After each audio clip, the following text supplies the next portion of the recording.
स्वागत है आप सभी प्यारे स्टूडेंट का आपके अपने प्यारे से YouTube चैनल एमएससी इंस्टीट्यूट में। आशा करता हूं सभी प्यारे स्टूडेंट बहुत ही अच्छे से होंगे और आप सभी की स्टडी भी बहुत ही बेहतरीन तरीके से चल रही होगी। तो प्यारे बच्चों, आज का क्लास आप सभी प्यारे स्टूडेंट के लिए बहुत ही इम्पोर्टेंट है, क्योंकि आज के क्लास में मैं आप सभी को बताने वाला हूं क्लास 12 हिंदी 100 मार्क्स का आपके फाइनल बोर्ड एग्जाम के लिए 30 ऐसे ऑब्जेक्टिव क्वेश्चन जो आप सभी के फाइनल बोर्ड एग्जाम में कई वर्षों से लगातार पूछा गया है और इस बार भी पूछे जाने की बहुत ही संभावना है। ठीक है प्यारे बच्चों, अगर आपको अच्छा मार्क्स लाना है, ठीक है, और अगर आपको हिंदी में अगर कुछ करना है 95 प्लस मार्क्स लाना है, तो आपको ये क्लास जो है पूरा जरूर देखना होगा। ठीक है, क्योंकि ये 30 इंपॉर्टेंट क्वेश्चन हर साल लगातार पूछे जाते हैं। ठीक है, तो अच्छे से देखना है और एक एक क्वेश्चन को आपको याद कर लेना है। ठीक है,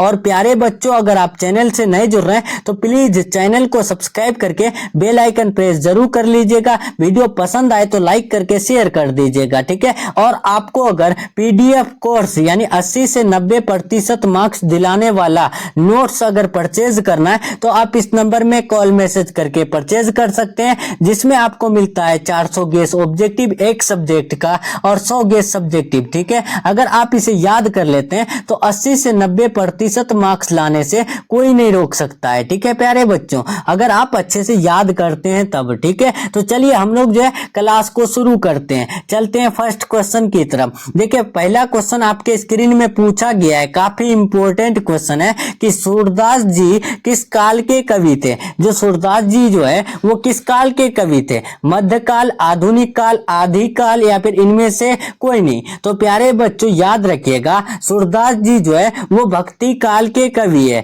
तो राइट आंसर इनमें से कोई नहीं होगा। ठीक है, याद रखना है आपको, मध्यकाल के भी नहीं, आधुनिक काल के भी नहीं, आदि काल के भी नहीं, क्योंकि सूरदास जी जो है भक्ति काल के हैं, इसीलिए इसका right answer option number D हो जाएगा, इनमें से कोई नहीं। नेक्स्ट दूसरा नंबर क्वेश्चन देखे, हिंदी का समन्वयवादी कवि किसे माना जाता है। प्यारे बच्चों, हिंदी का समन्वयवादी कवि जो मानते हैं तो वो किसे मानते हैं, यानी तुलसीदास को, जायसी को, मीराबाई को, सूरदास जी को। तो आपको याद रखना है दूसरा का राइट आंसर ए हो जाएगा, यानी हिंदी का समन्वयवादी कवि तुलसीदास जी को माना जाता है। नेक्स्ट तीसरा नंबर क्वेश्चन देखिए, रामचरितमानस का रचना कर्म कितने दिन में पूरा हुआ। बहुत इंपॉर्टेंट क्वेश्चन है। देखिए, जो रामचरितमानस का रचना कर्म जो पूरा हुआ तो कितने दिन में, 3 वर्ष 8 माह 16 दिन में, 2 वर्ष 5 माह 4 दिन में, 2 वर्ष 7 माह 26 दिन में, 4 वर्ष 3 माह 2 दिन में। तो इसका आंसर कमेंट बॉक्स में फटाफट से आप लोग बताते चलिए। तो राइट आंसर आपको याद रखना है 2 वर्ष 7 माह 26 दिन में, यानी रामचरितमानस का जो है रचना कर्म पूरा हुआ था। नेक्स्ट 4 नंबर, भक्तमाल के कितने छप है। भक्तमाल के जो छप है तो कितने, 314, 315, 316, 317। तो राइट आंसर आपको याद रखना है 316 छप है। नेक्स्ट क्वेश्चन 5 नंबर, नाभादास का काव्य रचना क्षेत्र था। नाभादास का जो है काव्य रचना क्षेत्र क्या था, हरिद्वार, काशी, वृंदावन, मथुरा। तो राइट आंसर आपको याद रखना है 5 का राइट आंसर सी हो जाएगा, वृंदावन। नेक्स्ट 6 नंबर क्वेश्चन देखें, लहना सिंह की मृत्यु किसकी गोद में हुई थी। प्यारे बच्चों, लहना सिंह की जो मृत्यु हुई थी यानी डेथ जो हुई थी वो किसकी गोद में, किरत सिंह, वजीरा सिंह, अतड़ सिंह, महीप सिंह। बहुत बार पूछा गया क्वेश्चन है, याद रखिएगा और अपना आंसर कमेंट बॉक्स में देते चलिएगा। वीडियो पसंद आ रही हो तो आप लोग लाइक करके शेयर कीजिएगा। इसका राइट आंसर ऑप्शन नंबर हो जाएगा बी, वजीरा सिंह की गोद में लहना सिंह की मृत्यु हुई थी। 7 नंबर देखिए, सूबेदार हजारा सिंह के लड़के का क्या नाम था, यानी सूबेदार हजारा सिंह के बेटे का नाम क्या था। तो आपको याद रखना है बोधा सिंह था। ठीक है, राइट आंसर ए हो जाएगा। नेक्स्ट 8 नंबर क्वेश्चन देखिए, लहना किस कहानी का पात्र है। प्यारे बच्चों, लहना सिंह जो है कौन से कहानी का पात्र है, क्या रोज कहानी का, उसने कहा था जूठन तिरिच। तो राइट आंसर क्या होगा, आपको याद रखना है लहना सिंह उसने कहा था कहानी का पात्र है, ठीक है। और रोज कहानी का पात्र कौन है, तो मालती है, ठीक है। ये भी आप याद रखिएगा। नेक्स्ट 9 नंबर क्वेश्चन देखिए, जयप्रकाश नारायण को लोग क्या कहने लगे।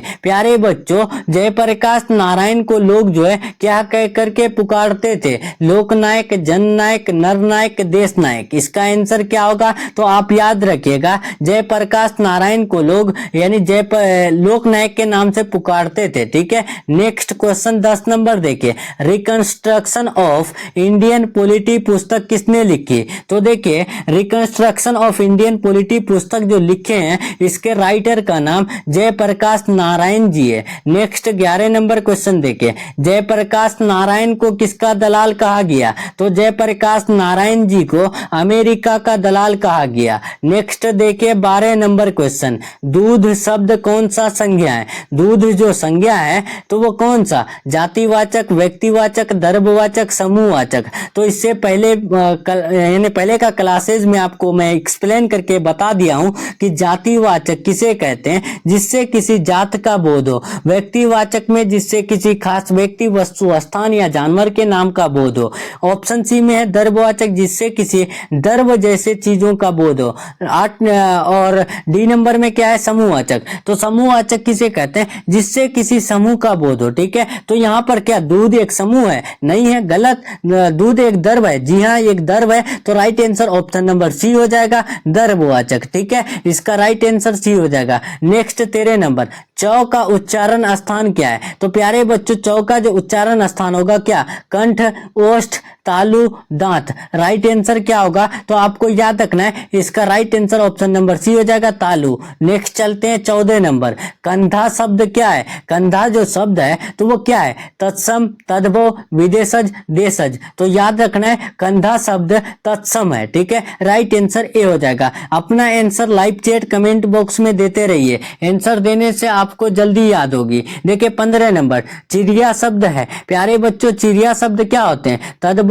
तत्सम, देशज, विदेशज। तो आपको याद रखना है, चिड़िया शब्द जो है वो तद्भव होते हैं, ठीक है। राइट आंसर ए हो जाएगा। नेक्स्ट 16 नंबर, अपने पैरों पर खड़ा होना मुहावरे का अर्थ होता है। तो देखिए, अपने पैरों पर खड़ा होना का मतलब क्या होता है, दूर जाना, स्वावलंबी होना, प्रिय होना, सुंदर होना। तो याद रखना है, इसका राइट आंसर हो जाएगा ऑप्शन नंबर बी, स्वावलंबी होना, ठीक है। यानी अपने पैरों पर खड़ा होना यानी आत्मनिर्भर होना, ठीक है, अपने ऊपर जो है सक्षम हो जाना। नेक्स्ट 17 नंबर देखिए, ईद का चांद होना मुहावरे का अर्थ है। तो ईद का चांद होने का मुहावरे का क्या मतलब होता है, नहीं आना, गायब हो जाना, बहुत दिनों पर दिखना, परेशान होना। तो याद रखना है, राइट आंसर सी हो जाएगा, बहुत दिनों पर दिखना, ठीक है। नेक्स्ट 18 नंबर देखिए, पीने की इच्छा के लिए एक शब्द है। तो देखिए, पीने की इच्छा के लिए जो एक शब्द होता है तो वो पिपासा होता है, ठीक है। राइट आंसर बी हो जाएगा।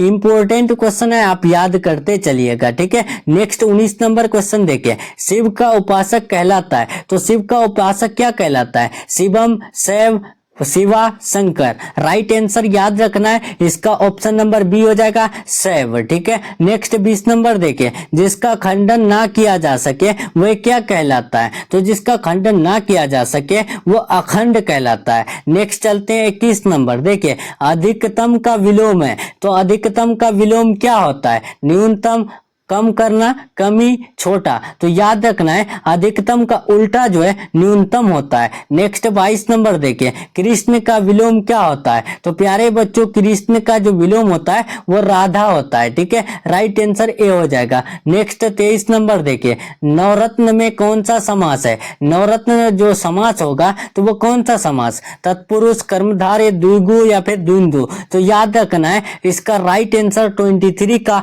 ऑप्शन नंबर सी हो जाएगा। नवरत्न जो है एक द्विगु समास है। नेक्स्ट 24 नंबर क्वेश्चन देखिए, पीताम्बर में समास है। पीताम्बर कौन सा समास है, बहुव्रीहि, तत्पुरुष, अवयवी भाव या फिर द्विगु। तो याद रखना है, पीताम्बर जो है बहुव्रीहि समास है, ठीक है। नेक्स्ट क्वेश्चन चलते हैं 25 नंबर, अदरक शब्द का लिंग निर्णय करें। अदरक शब्द कौन सा लिंग है, स्त्रीलिंग, पुल्लिंग, उभयलिंग, इनमें से कोई नहीं। राइट आंसर क्या होगा, तो आपको याद रखना है अदरक शब्द जो होगा वो पुल्लिंग होता है, ठीक है, राइट आंसर भी हो जाएगा। नेक्स्ट चलते हैं 26 नंबर, मुक्ति बोध का पूरा नाम क्या है? ये इंपॉर्टेंट क्वेश्चन है, आप याद रखिएगा, इस साल पूछे जाएंगे। मुक्ति बोध का पूरा नाम क्या होगा? माधव मुक्ति बोध, गजानन मुक्ति बोध, गजानन माधव मुक्ति बोध, इनमें से कोई नहीं। तो याद रखना है मुक्ति बोध का पूरा नाम गजानन माधव मुक्ति बोध है। नेक्स्ट 27 नंबर क्वेश्चन देखिए, पुत्र वियोग शीर्षक के कवित्री का नाम क्या है? पुत्र वियोग के राइटर कौन है प्यारे बच्चों? तो आपको ये याद रखना है, ये क्वेश्चन हर यानी बच्चा को पता होगा। पुत्र वियोग के जो रचनाकार है या फिर कवित्री का नाम है तो वो है सुभद्रा कुमारी चौहान, ठीक है। नेक्स्ट 28 नंबर देखिए, काशी में कितने साल रहकर तुलसीदास ने अपना जो है स्टडी किए, विद्या अध्ययन किए? 10 साल, 15 साल, 18 साल, 20 साल। तो याद रखना है 15 साल काशी में रह करके तुलसीदास जी अपना विद्या अध्ययन किए, ठीक है। 29 नंबर देखे, जायसी के काव्य का मुख्य रस कौन सा है? तो जायसी के काव्य का मुख्य रस की बात करें तो वो श्रृंगार रस है। नेक्स्ट चलते हैं 30 नंबर, और ये आज का लास्ट क्वेश्चन देखते हैं। देखिए पूछा गया है अरेबा परेबा उदय प्रकाश की कैसी कीर्ति है? यहाँ पर जो है कीर्ति होगा, ठीक है, आप याद रखिएगा। अरेबा परेबा जो है उदय प्रकाश की कैसी कीर्ति है? कहानी संग्रह, उपन्यास, कविता संग्रह, निबंध संग्रह। तो आप याद रखिएगा राइट आंसर ए हो जाएगा, अरेबा परेबा उदय प्रकाश की कहानी संग्रह है, ठीक है, राइट आंसर ए हो जाएगा। और प्यारे बच्चों यहाँ पर आपका हिंदी का 30 इंपोर्टेंट ऑब्जेक्टिव क्वेश्चन का क्लास कंप्लीट हो रहा है। क्लास कैसा लगा कमेंट में जरूर बताइएगा। 30 में कितना सही किए ये जो है आप लोग यानी जरूर बताइएगा कमेंट बॉक्स में, ठीक है। और आपको 80 से 90% मार्क्स दिलाने वाला 400 गेस ऑब्जेक्टिव, 100 गेस सब्जेक्टिव का PDF कोर्स परचेज करना है तो आप इस नंबर में कॉल मैसेज करके परचेज कर सकते हैं। नंबर है 7366865888, ठीक है। तो चलिए प्यारे बच्चों, मिलते हैं हम लोग नेक्स्ट क्लास में नेक्स्ट टॉपिक के साथ। तब तक के लिए अपना ख्याल रखें, अपना स्टडी जारी रखें। Take care, thanks for watching. Channel से नए जुड़ रहे हैं, चैनल को सब्सक्राइब जरूर कर लीजिएगा, ठीक है प्यारे बच्चों।